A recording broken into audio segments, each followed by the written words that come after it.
The ideas, procedures, and suggestions contained within this podcast are not intended as a substitute for consulting with a medical professional. All matters regarding your health and fitness require medical consultation and supervision. Welcome to the Warrior Wellness Podcast, a podcast for military members, veterans, and first responders focusing on fitness, health, nutrition, and biohacking. Our mission with this podcast is to introduce America's heroes to lifestyle habits and hacks that will help them live healthier, happier lives, and in turn, be fit enough to continue their support of their communities and country. All right, Dr. Megan Longyear, thank you so much for being on the Warrior Wellness Podcast. And Dr. Longyear and I know each other through our mastermind group, and I met her through my friend, Dr. Christy, who's been on this podcast for a couple episodes, and I actually interviewed her husband, who she's in practice with there in Jacksonville, Florida, a few episodes back. So I think you're going to be about 10 episodes apart. So interviewed your husband first. So I want to definitely jump into this amazing technique that you do called neuroemotional technique. But I want to just kind of go back to where it all started. So you're pretty open about the fact that you suffered from depression for a long time, and this kind of led you into stumbling upon this technique. So can you tell us more about how you discovered, how you were suffering from depression and how this led you to finding NET? Absolutely. Yeah, I tried everything conventional medicine to kind of quiet these sad feelings that I had inside. I had no understanding of why. I had a great childhood and good parents, and just didn't make much sense as to why I was feeling so depressed and having the anxiety that I was. But as I got into my 20s and trying to figure out like what I'm supposed to be doing with life, it just became really burdensome and even more so overwhelming. Medications made me very suicidal, so I stopped taking those and found my way to drinking more so than probably just out having fun and stuff, just trying to kind of quiet all those kind of feelings that I couldn't understand and couldn't figure out how to make them go away.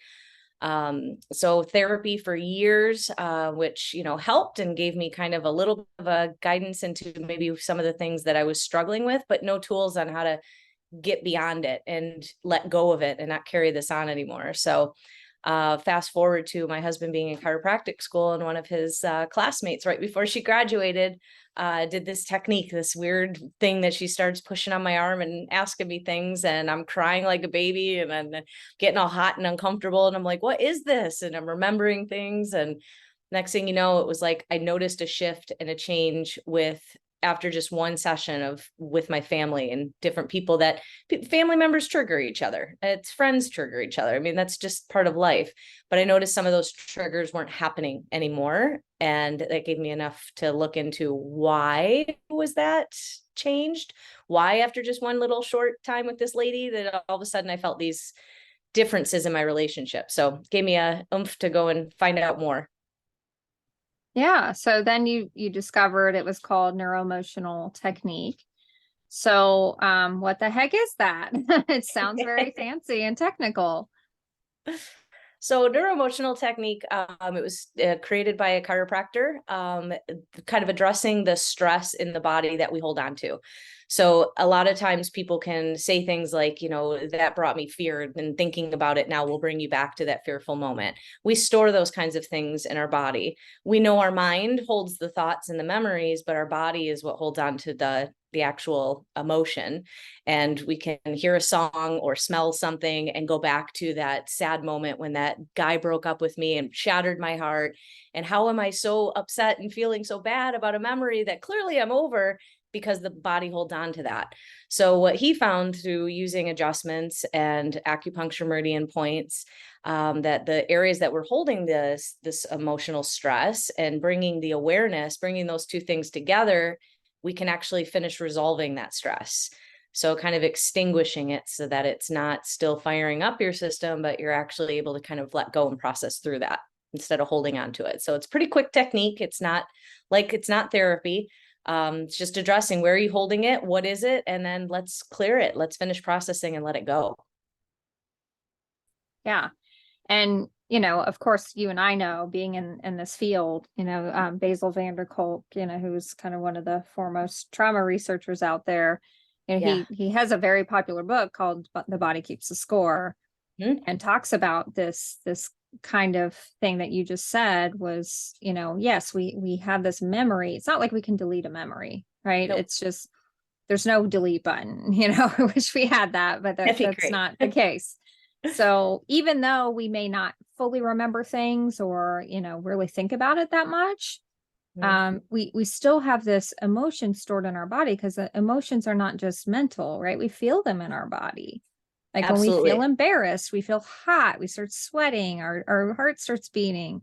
So it's a physical memory. It's a physical holding on to these memories as well. So it's not like you have to be suffering from, you know, flashbacks like we think of PTSD, like having this, you know, memory come up and all of a sudden you think you're there. You know, for most people, it's not like that. It's not even like thinking about it all the time. It's just like, it's that question of like, what's wrong with me? And I'm sure that's what you were doing with yourself. You're like, I don't even like have any Yeah. kind of, you know, quote unquote, like trauma as we look at it.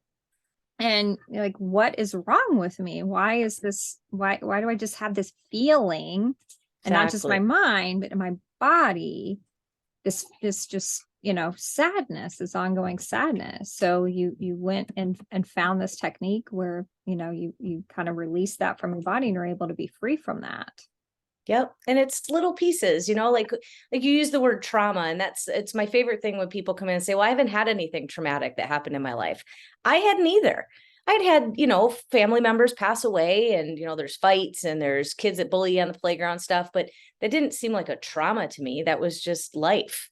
Like those things happen. I didn't have some of the stories of other people that, you know, of some people that I've worked on. It's like, wow, it's just amazing how much more stuff like made me even realize even more of like, I didn't have a lot of big trauma, but it's all relative.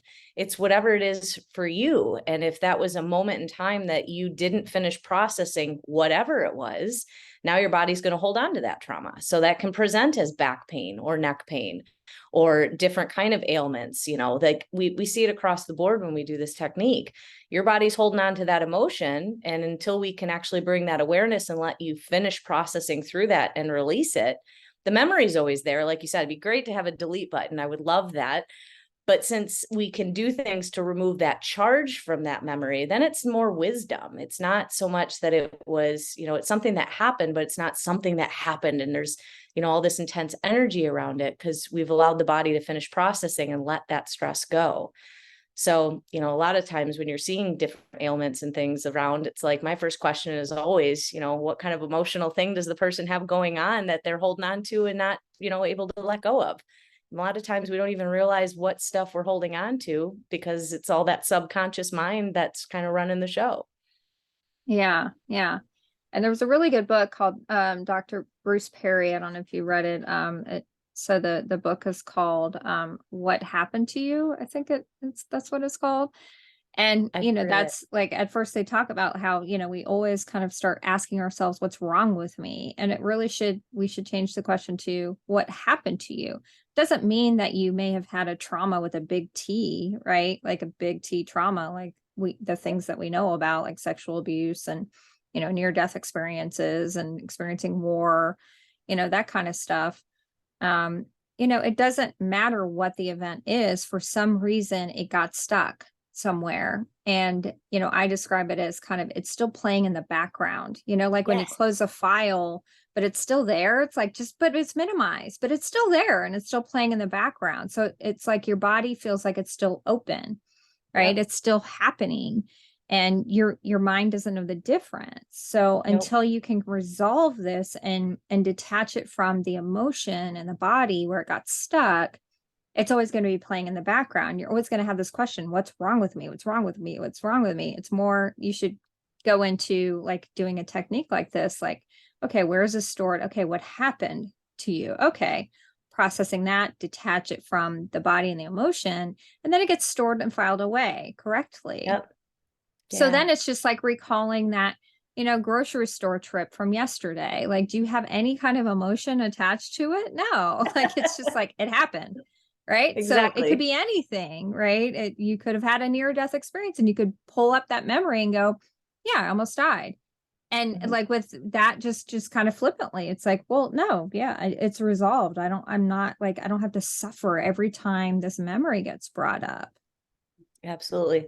Well, and it's funny that because how you're saying that limbic brain or our subconscious mind where all of these memories are stored, it doesn't own a calendar, it doesn't own a watch. So what happened at 8 years old is still happening today if it's unresolved.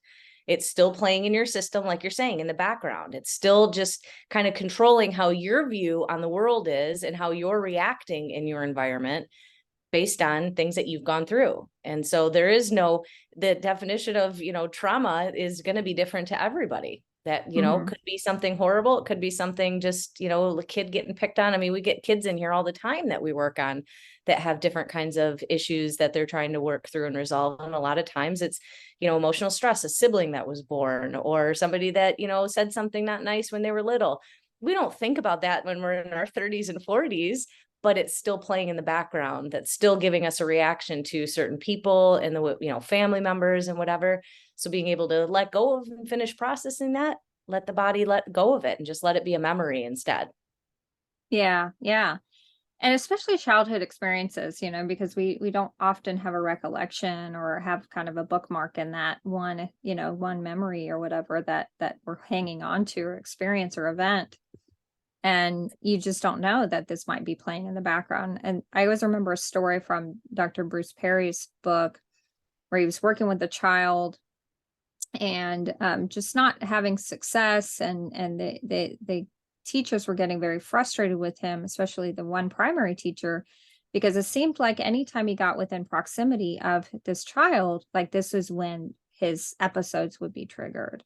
Right. And they're just like, they're trying to reason with this kid. And there was seemingly nothing that triggered it. There was no kind of conflict or anything. Well, it turns out that Dr. Perry, in just meeting with this teacher and talking about the behavior, noticed, I smell like there's a certain smell. What kind of cologne are you wearing? What is this? And so he asked him and he told him, and then he talked with the kid and found out that his abuser, his stepfather, father, boyfriend of the mother, whatever, the primary abuser in his life had worn that same cologne. And so it was an olfactory trigger. And nobody had any idea this was going on. And that, it's not like the kid could recall, hey, my abuser wear this specific cologne and my teacher make that connection, right? Like we don't have that ability to do that sometimes. So your technique kind of finds things like that. It's like, hey, okay, let's pull out the emotional response to the trigger. So, the smell doesn't like bring up all these horrible feelings anymore, even if you don't remember the event. Exactly. Like it's that trigger. It's just like, you see somebody, if your abuser was wearing something particular, say like a yellow shirt, and that memory is logged in, your limbic brain. Now, every time you see somebody with a yellow shirt, you're going to have that same physiological change and reaction. Now you may be able to dampen how your reaction would be because you're an adult and you are able, but you're still having that internal heart flutters, increased breathing, all of those kinds of things that, we put in with that sympathetic stress, running from the tire, all of these kinds of not the place that we want to be if we're healing. So reducing those triggers. And like you said, a lot of them, you don't even know, you don't remember. Think about being, an adult. If that little kid had gotten older and smelling that cologne and had him acting out at work, he's not going to remember back to, that many years back, but that's still playing in his mind because it's that part of the brain. It's the survival mechanism. We need that part of the brain. We just don't need it running the show and bringing up things, in inappropriate times. So, yeah. Yeah. So, I think we kind of already alluded to this, but, I just want to make it clear, who is NET for?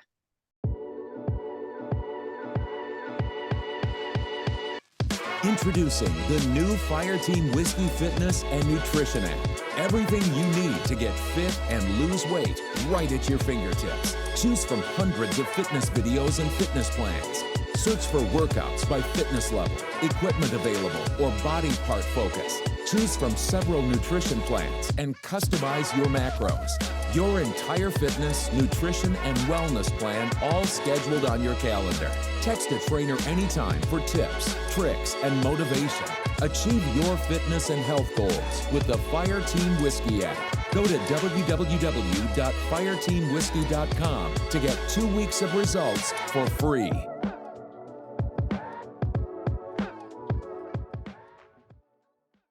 Everybody. Yes. So, funny story with that. When I started doing NET, my husband found that it was, we joke about it, and he'd say, you're the emotional one. So, that's more your thing. I'm not into the, the emotions and the feely stuff and whatever. And so I kind of just thought NET was more just a bunch of women doing it. And, we were all going to be feely and, whatever. And then I went through and started learning it because I went back to school to learn this. And it was hilarious how there were so many men in there that were not emotional and feely like I had planned in my head. Like I had this little picture of, how this is going to be. It's going to be like a therapy session and all of this. And it's not. It's very quick and direct. What's going on, finding it, and let's clear it and process it. I mean, it can be a 10 to 15 minute process to get through certain things. But if we've done everything for your hip pain and we're not getting through to it, well, let's check it and see, is there an emotional component? Because it could be something tied back to abuse that happened when you were younger, and certain things that are being triggered. You may have just walked in and seen something that triggered you, and it's bringing that pain. Like, the body is so amazing and stores so much stuff that being able to have these, quick get to the directness of what's going on, it's really for everybody. So I loved when we started finding that they were doing research, neuroemotional technique. They have the One Foundation, and they started doing research. And that was like I'm not a huge research person. My husband loves research. And so we balance each other well. But when they came out with the first study, it was working with cancer patients, people that had just been diagnosed with cancer, and what it was getting that report from the doctor and them telling you, you have cancer and this is what the outcome and what you have to do. And so they did research on the functional MRI of them reading the story that the patient wrote out, what they remember, and then having the patient go through sessions, and then they would use the functional MRI again to see what changes in the brain. And they found that the areas that were lighting up in that more survival brain then were extinguished. They were not lit up anymore, but higher centers were lit up. So now that furthered the research of, let's look more into how is this all tied together. So, as much as I'm not into research and I don't love it as much as my husband, I love the stuff that he shares about how this all, like how we are such emotional beings and we're so driven on our different emotions and traumas that have happened, that when we can realize, like you were saying earlier, that it's what happened. It's not you. It's not that you're broken. It's not that you're damaged and you can't be fixed. It's something that happened. So let's figure that out. Let's figure out where you're holding the emotional stress, because it would be different for everybody. And let's work through it. Let's properly release it so that you don't carry that monkey on your back anymore, so to speak. You're actually able to be free of that and have those thoughts and memories. And it's not so much of a charge that's bringing, that negative response into your world and your environment. Yeah, exactly. Yeah. And it we know this kind of stuff works, this woo stuff, right? I mean, Yep. but, we don't just say it works, and just have these anecdotal stories. There's so much research out there about the power of the mind, and Yep. how we can not only debilitate ourselves with our own minds, but also heal ourselves with our own minds. So it works both ways, right? Absolutely. So if you're debilitated by your own mind, that means there's good news. You can actually, empower yourself and heal yourself with your own mind if it's that powerful.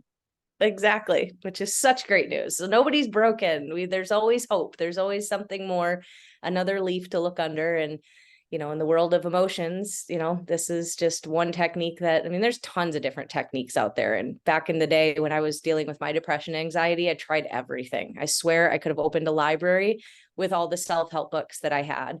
And some things helped and changes and stuff like that, gave me different perspective. But this was just the thing that changed for me and gave me a freedom. I'm not the same person that I was before, because I've worked through so much stuff, and that's just very liberating. And now getting to see people, and in the world that think they're in the same spot that I was when, I was going through all of this. And it's like, I thought I was broken. I thought there was no help for me to be able to, show somebody a different way of looking at the way that they're holding on to their trauma, their own unique way in their body.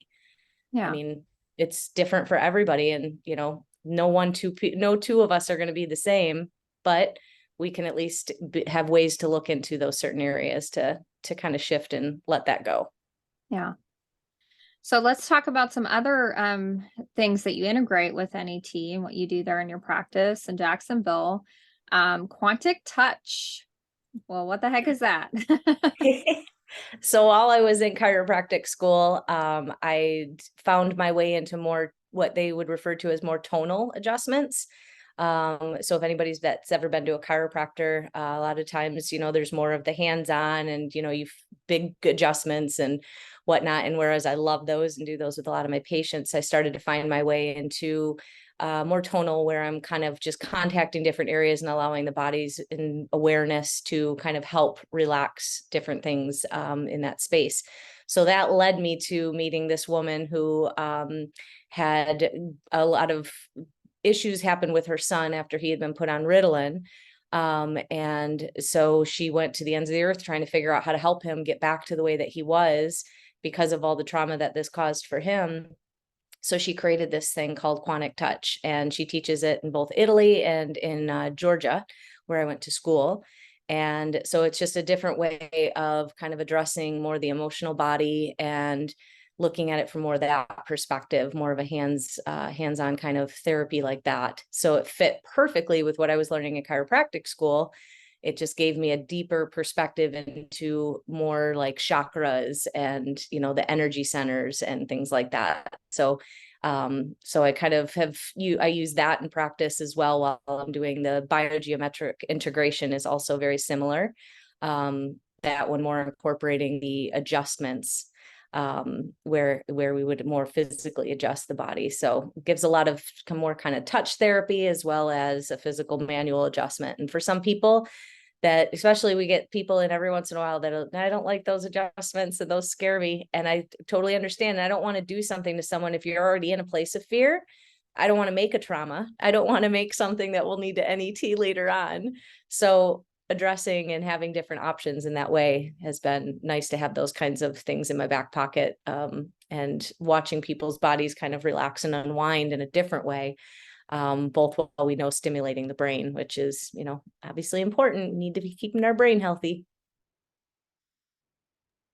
Yeah. And you also use crystals, and you also use some forms of like supplements. I know when I did a session with Meg just to check it out and see what it's all about, and it was really powerful. And I ended up with a mouth spray with some herbs and stuff in it, and that was really useful actually for a long time. I had that thing for a while, and anytime I had like a little heightened anxiety, I would just spray that sucker in my mouth, and I'm like, ooh, I'm like zen. Yep. It was good. So tell us about that. Yeah, so with NET, we have homeopathy sprays that Dr. Walker created. 80% of the time, people are fine after they have a session. They're going to process through for a couple days, and then they're fine. But he found that there were like these 20% of people that just struggled to just kind of make it through, and things would keep coming up.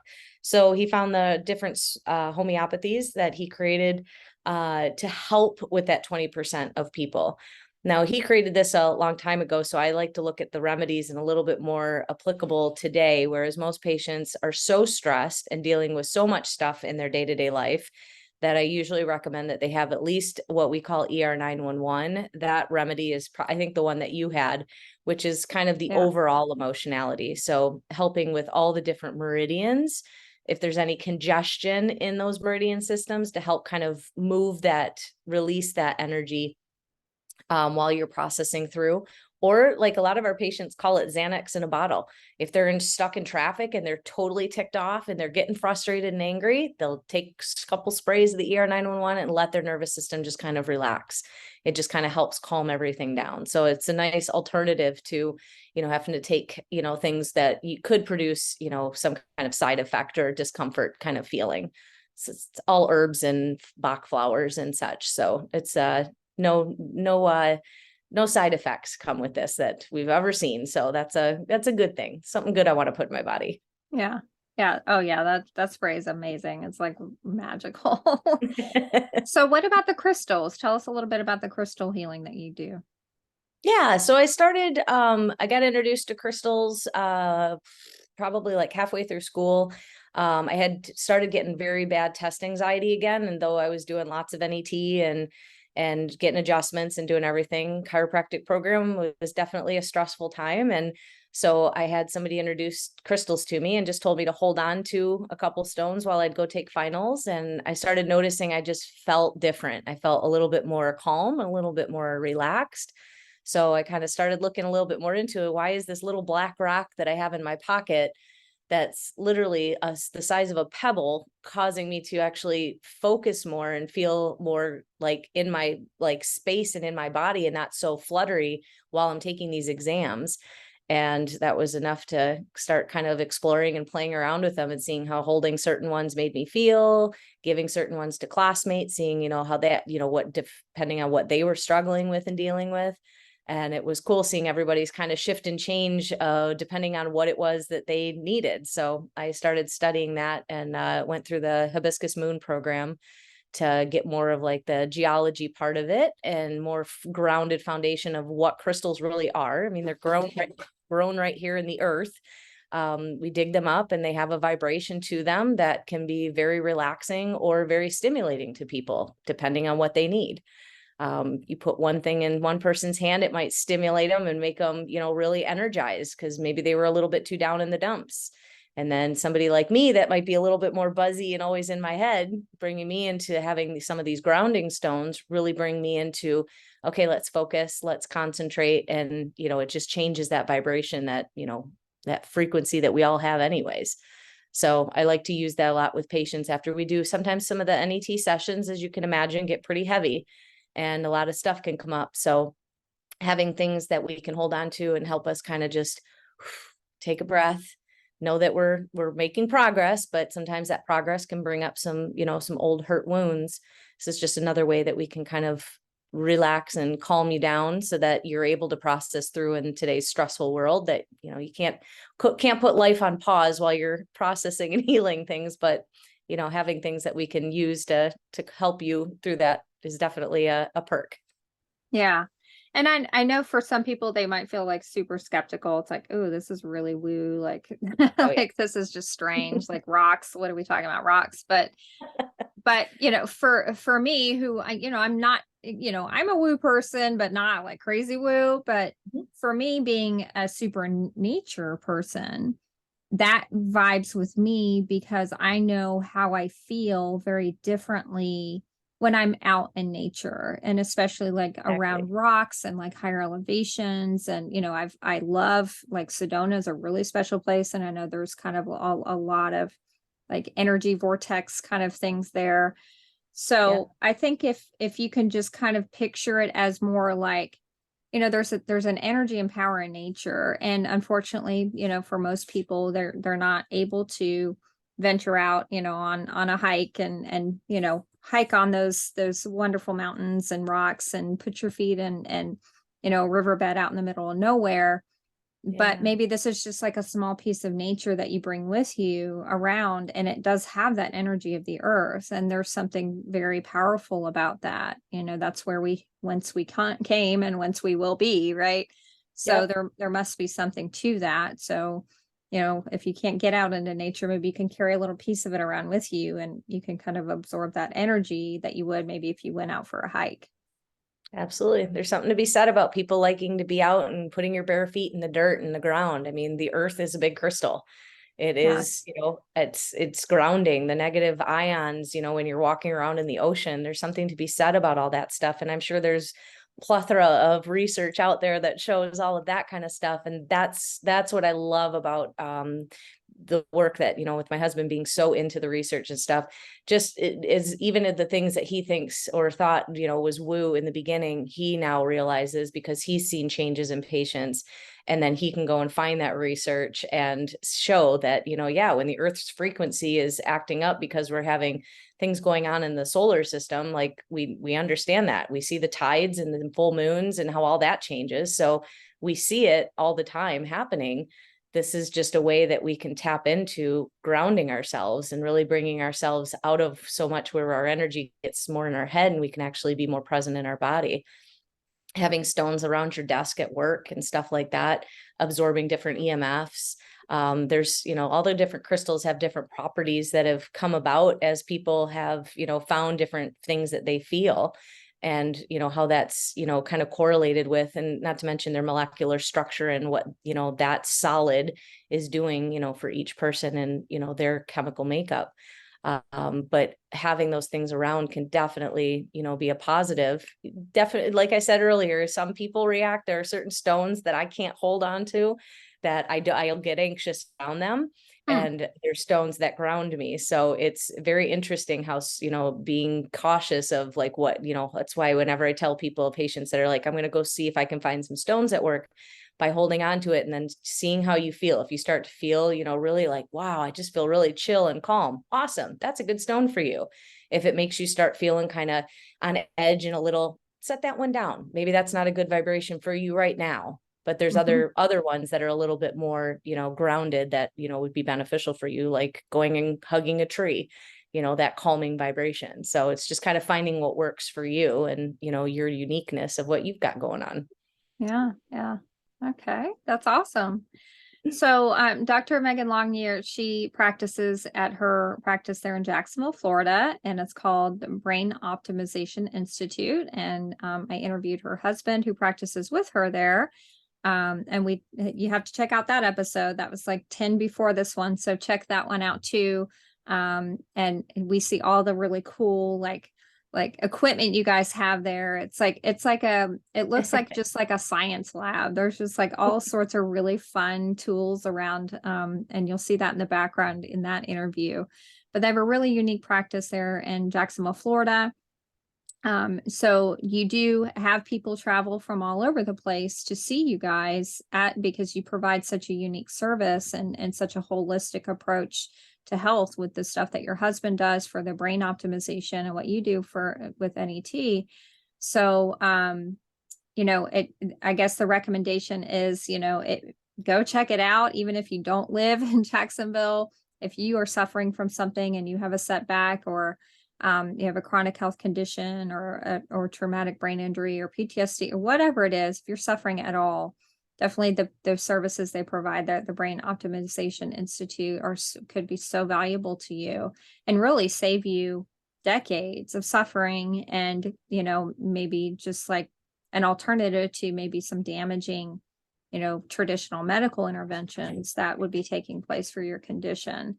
So, and then they can provide virtual services after you come and see them physically. So they are open to that. So don't worry if you're not living in Jacksonville. If this is piquing your interest and you're just like, wow, I think they can help me, make that phone call and arrange a trip to go see them, because it really is an amazing experience there at your practice. And I'm sure you see just magical transformations of healing and every single day, and you get used to it, right? I don't know. I'm still mind blown. Most days I sit here and I'm just like, I get to do this every day. Like people have so much stuff that they come into the office with, and it's like, just when you think you've seen everything, and then it's like, nope, something else comes, and it's like, all right, well, I don't subscribe to anything else. That there's always hope. There's always something else that we can do to change the neuroplasticity of your brain.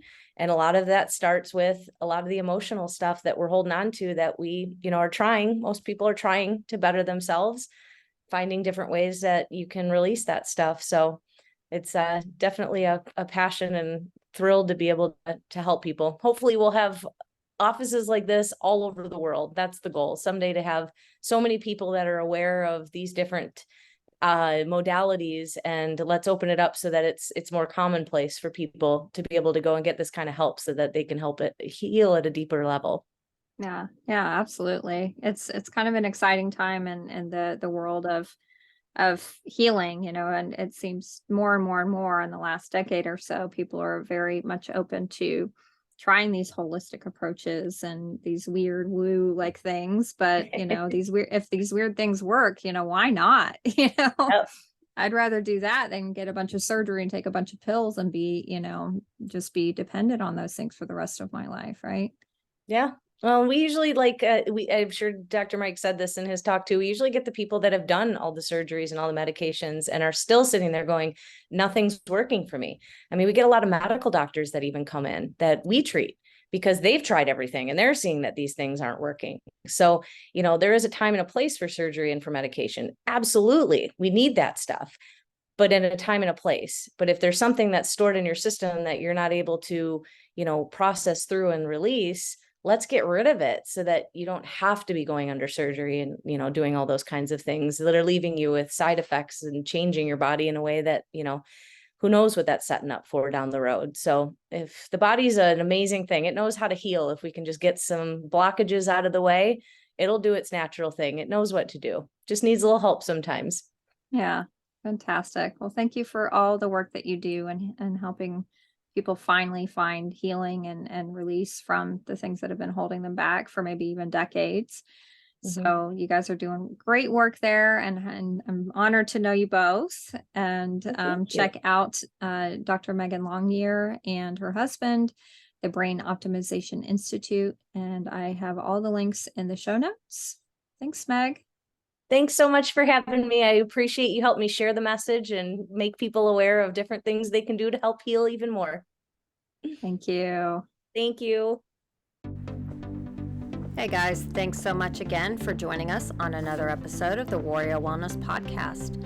Please make sure to subscribe, follow, like, all that good stuff on your favorite podcast platform and on our YouTube channel.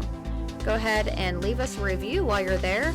And if you screenshot your review, email it to info@fireteamwhiskey.com with your name and address. You'll be entered into our drawing for a prize for just leaving us a review. So let us know what we're doing great, what you'd like to hear more about, and please go ahead and just give us a follow and give us a honest review, especially on iTunes, because that helps us reach other military members, veterans, and first responders with this vitally important information about how to improve their health, fitness, and wellness. We will see you at the next episode of the Warrior Wellness Podcast. I am your podcast host, former Army Captain Stephanie Lincoln, founder of Fire Team Whiskey.